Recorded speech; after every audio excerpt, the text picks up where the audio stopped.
pays. Voilà, Marie-Josène Dombi vient de nous transporter là dans l'univers du prix Scénariste 2011. 3 officiers généraux de nos forces de sécurité et de défense viennent d'être décorés de la médaille de reconnaissance de la police nationale. La cérémonie était présidée par le commandant en chef des forces de police nationale, le général d'armée Antoine Mbinga Ondunda. Charles Bungota, Victor Mundunga. Officiers généraux, supérieurs et subalternes, sur instruction du commandant en chef des forces de police nationale, le général d'armée Antoine Mbinga Ondunda, 3 officiers généraux viennent d'être décorés de la médaille de reconnaissance des forces de police nationale pour leur loyaux service rendu à la nation. Il s'agit du général d'armée Abel Sougou, du général d'armée Ela Ekoga et du général des corps d'armée Grégoire Kouna. D'armée Abel Sougou, commandant en chef de la gendarmerie nationale, au nom du président de la République, chef de l'État, chef suprême de forces de défense et de sécurité, et en vertu des pouvoirs qui nous sont conférés, je vous remets la médaille de reconnaissance des forces de police nationale.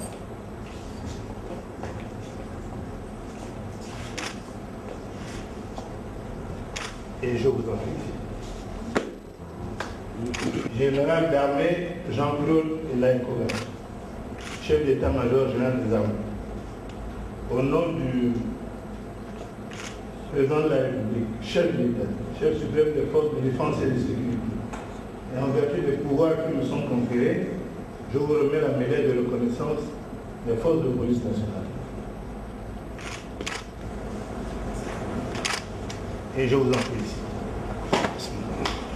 Commandant en chef de la garde républicaine, au nom du président de la République, chef de l'État, chef suprême des forces de défense et de sécurité, et en vertu des pouvoirs qui nous sont conférés, je vous remets la médaille de reconnaissance des forces de police nationale.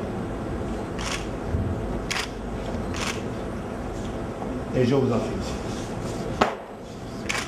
Les 3 officiers supérieurs ont bénéficié de cette médaille de reconnaissance par rapport aussi à leur longévité dans leur corps d'armée. Sur un tout autre plan, nous parlons de l'aménagement des voiries de la commune de Libreville. C'est le cheval de bataille des plus hautes autorités de notre pays, en tête desquelles le président Ali Bongo Ondimba, avec l'aménagement de la route dans le 1er arrondissement de Libreville.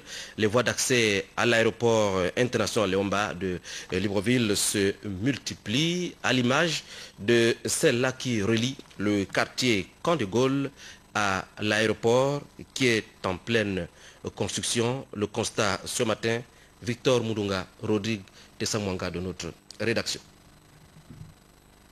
Sur le chantier, la niveleuse et quelques engins sont à pied d'œuvre. Les travaux de réhabilitation et d'aménagement du contournement de l'aéroport de Libreville avancent à pas géant. Ça fait à peine quelques mois de cela. Et ce que nous avions déjà fait, nous sommes la phase de la construction du corps de la route, c'est-à-dire la structure, les ouvrages hydrauliques courants sont déjà faits. Et la phase auquel nous nous trouvons, nous sommes à la phase de la construction de la structure de la route. La bretelle d'accès au lycée Pauline Djengonju, en passant par le camp de Gaulle, est bel et bien visible. Dallo, caniveau, les ouvrages de base sont effectifs. La présence des bus pour assurer sur l'avancement du chantier. Il reste d'autres couches qui font partie de la structure de la route, qui est le 025, plus la grève bitume et ensuite les enrobés. Donc il nous reste en gros 2 couches qui constituent la couche de la structure de la route. Sokoba, l'entreprise adjudicataire du marché, s'est engagée sur le respect des délais, 10 mois. Il n'en reste que 5. L'aménagement de cette voie, il faut le dire, va certainement contribuer à rendre plus fluide le trafic dans cette partie de la capitale gabonaise avec l'organisation de la Coupe d'Afrique des Nations de football en janvier 2012. Quoi de plus nécessaire? Sur la route du contournement de l'aéroport international Léomba de Libreville, Rodrigue Tessamwanga et Victor Mundunga.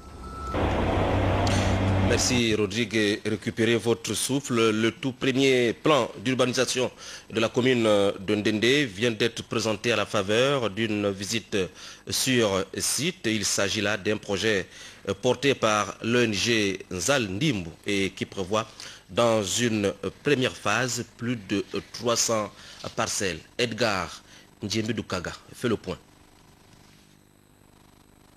Ndende, une ville moderne à moyen terme. Le rêve des populations dont la concrétisation sera tributaire des moyens mobilisés par l'État est porté par l'organisation non gouvernementale Nzaldim, initiateur de ce plan d'urbanisation qui a conduit sur différents sites plusieurs cadres du département de la Dola. On a constaté qu'il y avait des petits lacs qu'on va aussi aménager et on va projeter des voies à l'intérieur pour faire des îlots d'habitation. Bon, dans le coin un peu plus loin là-bas, on aura une zone industrielle ici. Il y a des équipements sportifs aussi qui vont être aménagés là-dedans et une villa olympique. Bon.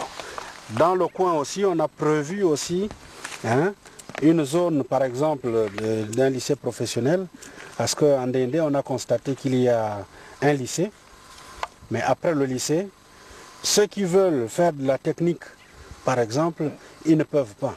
C'est pourquoi nous sommes sur ce site, ce lotissement prévu pour aménager déjà dans un premier temps 300 parcelles d'une moyenne de 550 mètres carrés.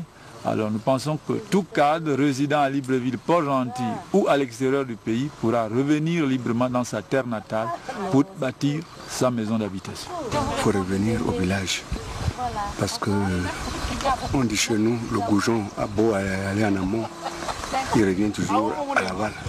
Ce plan d'urbanisation, minutieusement conçu par les fils du département, va s'étendre sur 2 autres zones, en plus d'un cimetière municipal moderne, pour créer les conditions d'occupation favorables à tout citoyen, peu importe son statut. Nous allons accueillir le président de la République ici en Ndende et nous espérons que M. le maire fera que le président de la République soit le premier à occuper une parcelle ici. La maquette de ce premier plan d'urbanisation pourra être projetée lors du séjour ici du chef de l'État. Retenez également que le maire de la commune de Ngoni, de passage à Libreville, convie ses concitoyens résidant à Libreville à prendre part à une réunion qu'il préside demain jeudi 14 juillet 2011 à partir de 18 h à l'hôtel Laïko Palace. La présence de tous est vivement souhaitée.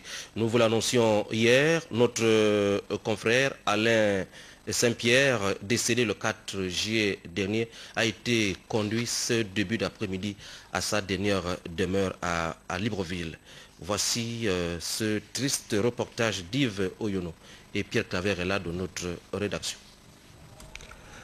Né le 15 mai 1956 et décédé le 14 juillet 2011, l'histoire retiendra que l'animateur émérite, le maître de cérémonie, producteur de talent, sur Africa numéro 1 et TV+, Alain Saint-Pierre, Monjo, a été conduit vers sa dernière demeure ce jour.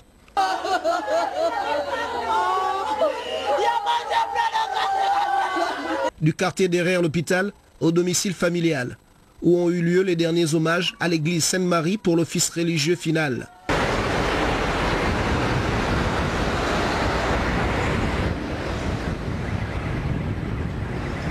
Évidemment, la suite allait être logique, le tour de ville.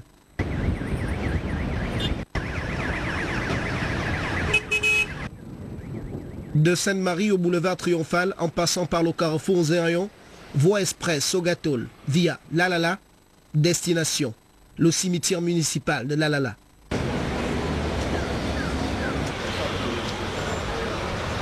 En présence des parents, amis, sympathisants et fans, le communicateur allait être mis en terre dans le strict respect de la tradition des siens.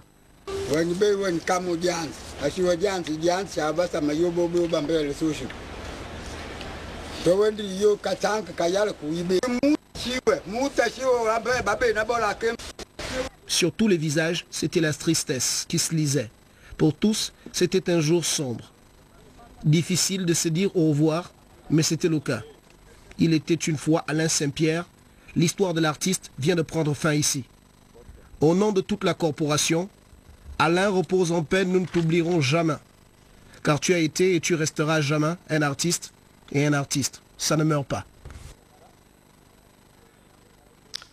Alain Saint-Pierre, que la terre te soit légère. Le président de la CENAP informe les personnes désignées pour représenter la dite commission dans les commissions administratives de révision des listes électorales pour l'année 2011 et qu'un séminaire de formation et de sensibilisation était organisé à leur intention demain jeudi 14 juillet à partir de 9h à la salle à Cajou de l'hôtel Laïko Koumé Palace de Libreville. La présence de tous les concernés est de rigueur. Et puis, Ndong Obiang Albert, membre du bureau politique de la Fédération départementale du canton Bissok, convie les membres du Conseil national et du comité central à une importante réunion qui se tiendra le 16 juillet à 16h à la cité Charbonnage, compte tenu de la nature du sujet à débattre. La présence de tous est vivement souhaitée. Je rappelle que la direction générale de TNT Africa informe le public que suite aux travaux d'extension de son réseau, les villes de Libreville et d'Ovendo sont dorénavant couvertes par son réseau. À cet effet, toutes les antennes devront être orientées vers le PK7 afin de garantir une réception optimale des chaînes se rapprocher de son agence située à la descente de l'hôpital Jean-Ebouré à Libreville. Et puis, dans le cadre de ces missions, la direction générale du Centre de développement des entreprises, CDE, invite tous les ressortissants burkinabés exerçant toute activité économique, commerciale et artisanale à une importante réunion vendredi 15 juillet à 16h à la Chambre de commerce de Libreville. Compte tenu de l'importance de l'ordre du jour, la présence de tous est vivement souhaitée. Enfin, sous la haute présidence de son Excellence Ali Bongo Ondimba, président de la République, chef de l'État, le Conseil des ministres se tiendra demain, jeudi 14 juillet à 10h, dans la salle habituelle au palais de la présidence de la République. Tous les membres du gouvernement présents sur le territoire national doivent prendre part à cette réunion. Demain, en page sport, nous reviendrons sur l'évolution notable des chantiers du stade de rénovation de Franceville qui abrite la CAN 2012. Christian Olele Legrand réalisait cette session d'information qui s'achève. À demain 20h.